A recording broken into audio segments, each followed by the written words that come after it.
Dear friends, I'm welcoming you on my YouTube channel Ukraina Incognita, and in today's video we will consider historical backgrounds and preconditions of Russian military aggression against Ukraine in 2014 and which is still unfortunately going nowadays.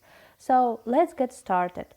Please, if you like my video, don't forget to put the like and subscribe to my channel. If this video will get 5000 likes, I'll create second part about energy and economical aspects of Russian aggression against Ukraine. Precondition of Russian aggression against Ukraine in 2014. Historical backgrounds.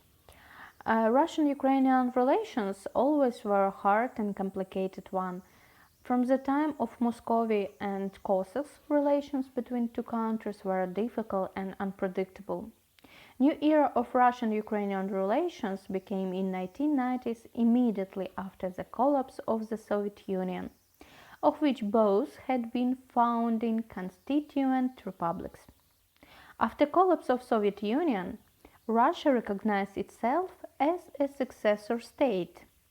After announcement of diplomatic relations between two states, appeared urgent questions about future of nuclear arsenal which were located on the territory of Russia, Ukraine, Kazakhstan and Belarus. Period in which were solving the fate of states' nuclear arsenal started on 1994. Ukraine was scheduled to submit its instrument of accession to the NPT, Non-Proliferation Treaty, as a non-nuclear state and formally enter into START at the Organization for Security and Cooperation in Europe Summit in Budapest in December 1994. The Rada resolution on accession to the NPT, however, was ambiguous as to whether Ukraine was acceding as a nuclear or non-nuclear state, which was unacceptable to the Russians. The compromise reached after intense negotiations was to attach a diplomatic note from the President of Ukraine to the Rada resolution stipulating that Ukraine was acceding as a non-nuclear state.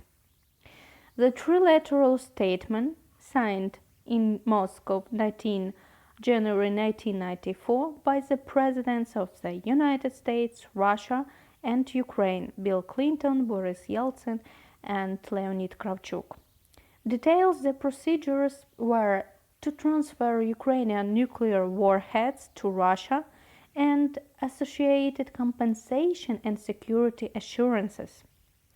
Set out simultaneous actions to transfer SS-18s and SS-24 warheads from Ukraine to Russia for dismantling and to provide compensation to Ukraine in the form of fuel assemblies for nuclear power station. It also provides economic support and technical aid from the United States to assist the dismantling the strategic nuclear arms, as well as security assurances to Ukraine from both the United States and Russia once START 1 enters into force and Ukraine becomes a non-nuclear weapon state party to the Nuclear Non-Proliferation Treaty.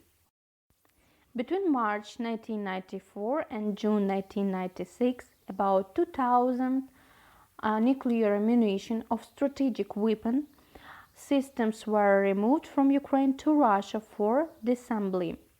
In all, considering tactical weapons, about 5,000 nuclear munitions were removed to Russia in almost trains. On June 2, 1996, Ukraine has official nuclear status. In 1999, Ukraine changed 8 Tu-160 and 3 Tu-95 MS to Russia for its gas depths. Another 9 Tu-160 and 21 Tu-95 MS were destroyed, while one example of each plane were placed to museum in Poltava. In a joint statement on December 4, 2009, the President of United States and Russia, Barack Obama and Dmitry Medvedev, confirmed the assurances of security to Ukraine, Kazakhstan and Belarus, given on the heels of these countries' consent in 1994 to give up their nuclear weapons. But as we knew nowadays, Budapest Memorandum didn't mean notified to Russia Federation. The state party of this memorandum, which confirms the assurances for security for Ukraine, provides hybrid war in the territory of our state. This is one more of evidence that for Russian Federation, international treaties and memorandums doesn't mean any serious wages. Another and not less problem was the problem of demarcation between Russia and Ukraine in the Sea of Azov and in Kerch Strait. Ukraine and Russia terminated the union several acute disputes formed between the two countries. The former one was the question of the Crimea, which the Ukrainian Soviet Socialist Republic had administered since 1954. This, however, was largely resolved in the agreement that allowed for Crimea to remain part of Ukraine, provided its autonomic republic status is preserved. The second major dispute of the 1990s was the city of Sevastopol, which is based on the Black Sea Fleet.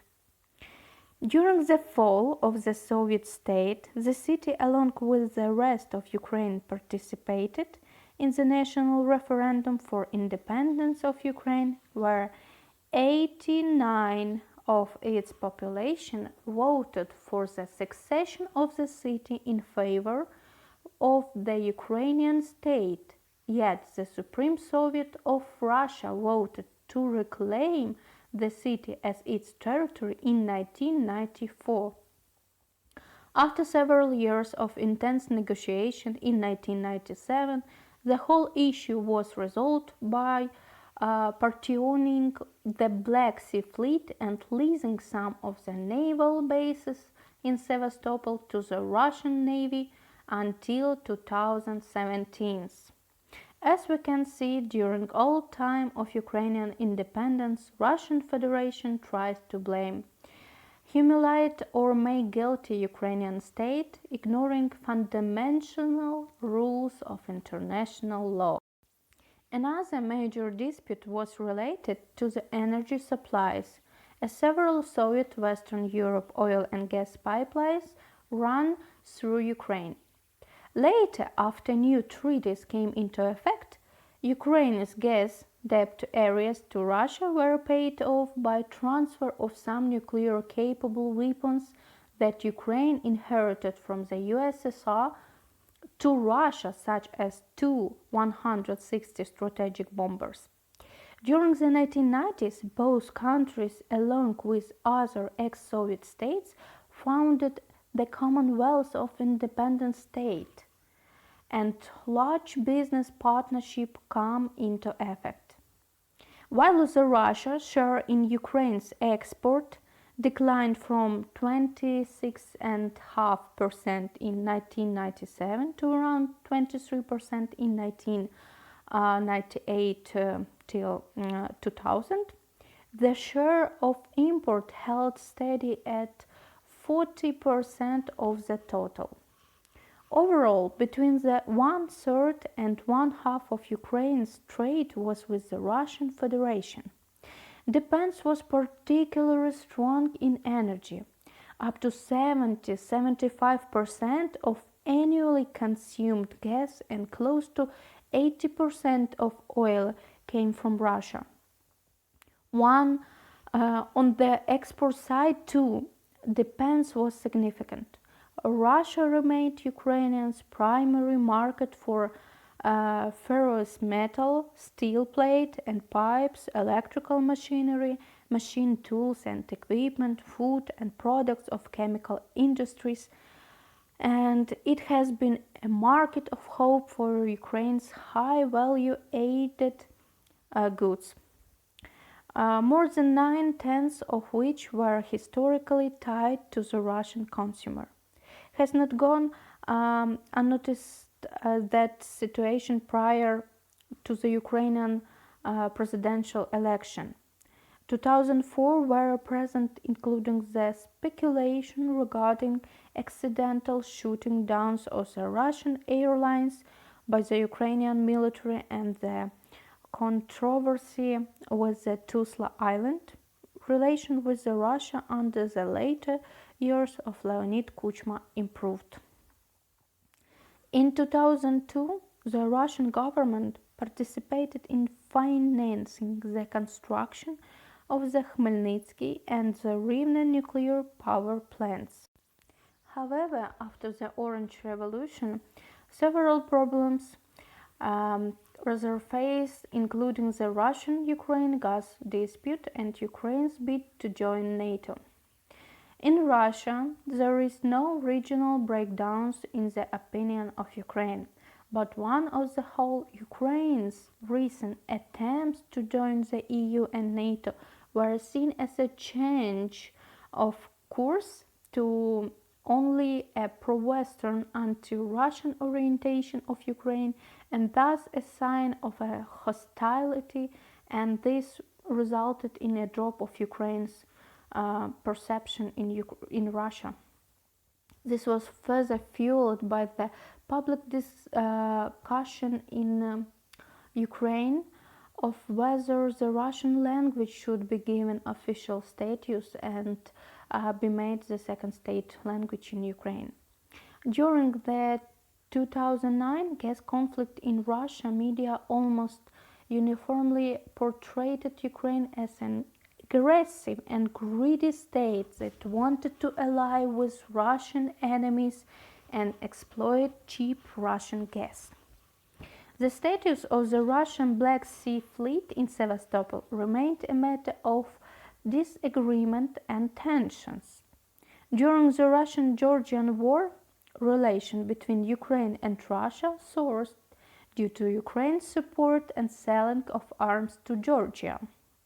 During the 2008 South Ossetia War, relations with Russia also deteriorated over the new Ukrainian regulation for the Russian Black Sea Fleet, such as demand that Russia obtain prior permission when crossing the Ukrainian border, which Russia refused to comply with.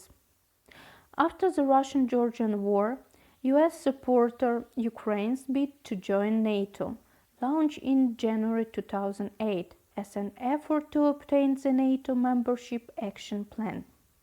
Russia strongly opposed any prospect of Ukraine and Georgia becoming NATO members.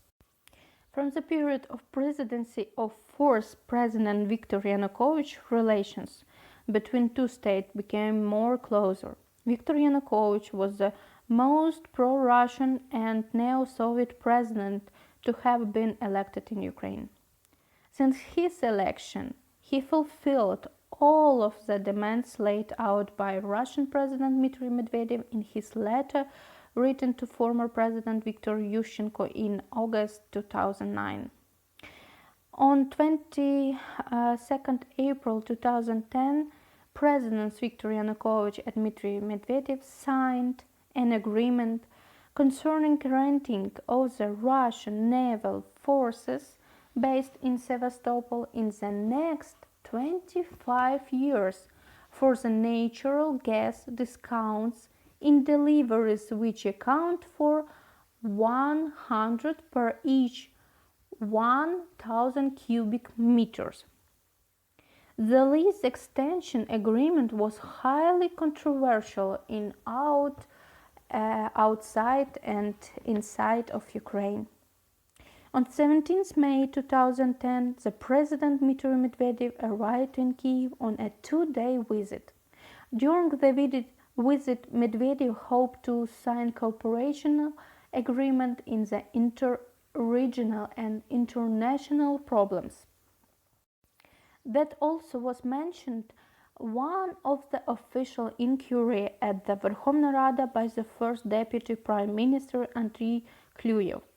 According to some news agencies, the main purpose of this visit was to solve the disagreements in the Russian-Ukrainian energy relations after Viktor Yanukovych agreed on the partial merger of Gazprom and Naftogaz. Apart from all the merger of the state gas companies, there are also talks of a merger of the nuclear energy sector as well. Another incident took place on the border between Belgorod and Luhansk Oblast when an apparently inebriated Russian tractor driver decided to cross the border to Ukraine along with his two friends on 28 August 2013. Unlike the Azov incident that took place a month earlier on 17 July 2013, the State Border Service of Ukraine handed over the citizen of Russia right back to the Russian authorities. Tractor Belarus was taken away and handed over the Ministry of Revenue and Collections. In August 2013, Ukraine became an observer of the Customs Union of Belarus, Kazakhstan and Russia. On 17 December 2013, Russian President Vladimir Putin agreed to lend Ukraine $15 billion in financial aid and a 33% on natural gas price. The treaty was signed amid massive ongoing protests in Ukraine for closer ties between Ukraine and the European Union. Critics pointed out that in the months before the 17 December 2013 deal, a change in Russian customs regulations on imports from Ukraine was a Russian attempt to prevent Ukraine to sign an association agreement with the European Union. The recent argued fact was the annexation of Crimea. This fact doubted the period of medium relations and started new period of interstate war relation. The 2014 Crimean crisis was unfolding in the aftermath of that 2014 Ukrainian revolution, in which the government of Yanukovych was ousted.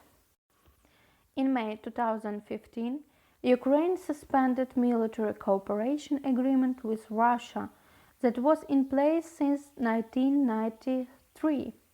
Following a breakdown in mutual business ties, Ukraine also ceased supply of components that were used in production of military equipment by Russia. In August, Russia announced that it will ban import of Ukrainian agricultural goods from January 2016. In October 2015, Ukraine banned all direct flights between Ukraine and Russia. In November 2015, Ukraine closed its airspace to all Russian military and civil airplanes. In December 2015, Ukraine lawmakers voted to place a trade embargo on Russia in relation of the latest cancellation of the two countries' free trade zone and ban on food imports, as its free trade agreement between the European Union and Ukraine is to come into force in January 2016.